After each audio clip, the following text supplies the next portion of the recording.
Sur de crypto, les infos crypto pour ceux qui n'ont pas le temps, il se passe toujours l'inverse de ce que dit ce mec. C'est pour ça que je le follow, les gars. On va parler de quelque chose d'important ce matin, justement, parce que c'est très intéressant de voir ce qui se passe, parce que ça a une explication. C'est une histoire de masse. On va regarder ça et puis on va parler aussi de cette journée sous haute tension.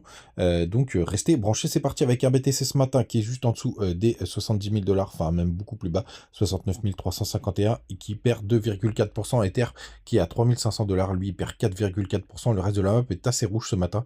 On a 1600 Sol qui perd 3,5%, Crypto Clébar qui perd 5%, ADA qui perd 4%, Bitcoin Cash qui perd 7%. On a TRX qui est stable, c'est le seul qui est stable dans ce top 20. On a ICP qui perd 8%, APT qui perd 11%, 8% aussi de recul. Du côté de STX, le grand gagnant du jour qui a repris les 630 $, les 600 $, mais qui fait 631 $ ce matin, c'est TAO 8,6%.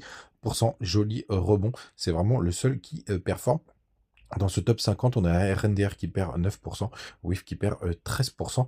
Bref, c'est vraiment très très moche. Pas besoin d'aller plus bas. Allez, si on va jusqu'à FTM qui prend 7,5%, mais la réalité est plutôt en moyenne une perte de 5 à 6%, voire même 8-9%. Bref, vous m'avez compris. Du côté du BTC en daily, nous avons donc réintégré ce triangle. Et comme je vous le disais dans la vidéo d'hier, ça c'est assez bearish. Alors pour l'instant, la bonne nouvelle, c'est qu'on tient vraiment ce support qui tient très très fort. Et d'ailleurs, on a eu une petite clôture. On a eu la clôture pile sur le support, donc qui correspond à l'ancien ATH. Donc ça, c'est plutôt une good news. Malheureusement, on n'a pas été comblé le gap qui se situe toujours aux 68 000 $ à peu près.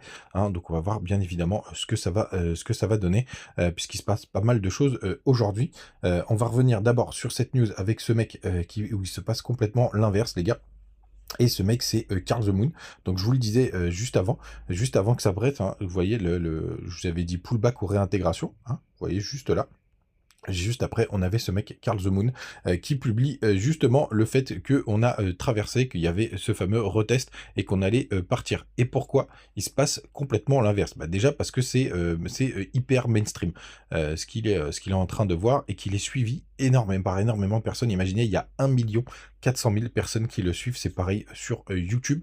Donc en fait, vous avez une grande masse qui se base sur ces analyses et qui vont prendre aussi des trades. Et bien évidemment, vous le savez, la majorité ne peut pas gagner. Et donc tout simplement ce phénomène, et c'est pour ça que c'est hyper important de suivre ces mecs-là, c'est que vu que la majorité ne peut pas gagner, il ne peut pas se passer ce qu'ils racontent, et ça fait, enfin pour ceux qui me suivent depuis un moment, vous le savez, je regarde toujours ce qu'il fait parce qu'il se passe toujours l'inverse. Et justement, c'est ce que je vous disais, bad news, donc on va voir si ça se vérifie, et évidemment, dans la foulée, l'indicateur magique, on a réintégré ce triangle de compression ce matin. Et c'est pour ça, les gars, vraiment, c'est important. Vu que la masse ne va suivre vraiment ce que dit ce mec, forcément, on ne peut pas faire gagner tout le monde. Et il y a un inversement de ce qui se passe. Franchement, les gars, c'est assez impressionnant. Ça marche dans beaucoup de cas. Donc je voulais le partager avec vous ce matin. Aujourd'hui, justement, aussi pas mal d'informations importantes, c'est parce qu'on a le CPI à 14h30, donc c'est les chiffres de l'inflation. C'est pas c'est pas les chiffres les plus regardés de la part de la Fed, mais néanmoins c'est assez important puisque ça peut être une bonne volatilité.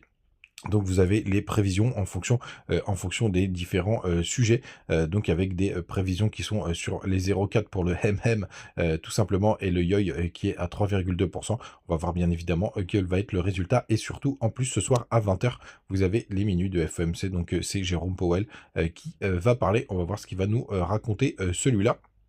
Donc attention à cette journée de volatilité qui pourrait nous faire enfin aller combler définitivement le gap CME.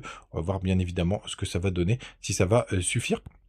Et vous avez aussi la possibilité tout simplement de venir casser ce triangle de compression à la baisse. Comme je vous disais, ce petit fake out, il est très embêtant. Après, si c'était pour aller chasser quelques leviers, tant mieux, et qu'on puisse repartir. Mais grande méfiance aujourd'hui. Les enfants, du côté des fundings, malgré l'affichage qui est juste ici, on est toujours avec des fundings qui sont repassés au-dessus des 0,1. Alors c'est pas dramatique, mais c'est toujours un peu moins bien. Il y a quelques fundings qui sont en négatif. J'ai vu notamment du côté de Bitcoin Cash, de T et de NA qui pourraient continuer de pousser. On va voir bien entendu ce que ça va donner du côté des liquidations. Ça s'accumule quand même pas mal au nord, donc ça c'est plutôt une bonne nouvelle. Mais il y a un joli cluster qui se situe aux 67 800 $. Et bien évidemment, ce cluster, si on va le chercher, ça nous permettrait de enfin combler ce fameux gap CME. On va voir bien évidemment ce que ça va donner du côté du dollar. On est en train vraiment de tester ce support, cette petite trendline que vous pouvez largement imaginer, hein. L'objectif, c'est de la casser. Hop, je la trace avec mon petit doigt, avec mon petit flash de lumière. Je sais pas comment on appelle ça.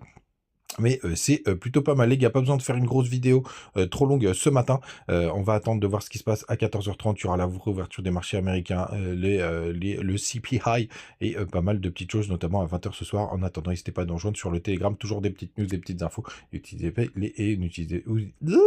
N'hésitez pas à utiliser les petits liens en commentaire pour tous ceux qui sont intéressés par la crypto. Vous avez Mexer, vous avez BitGex, vous avez BitGet.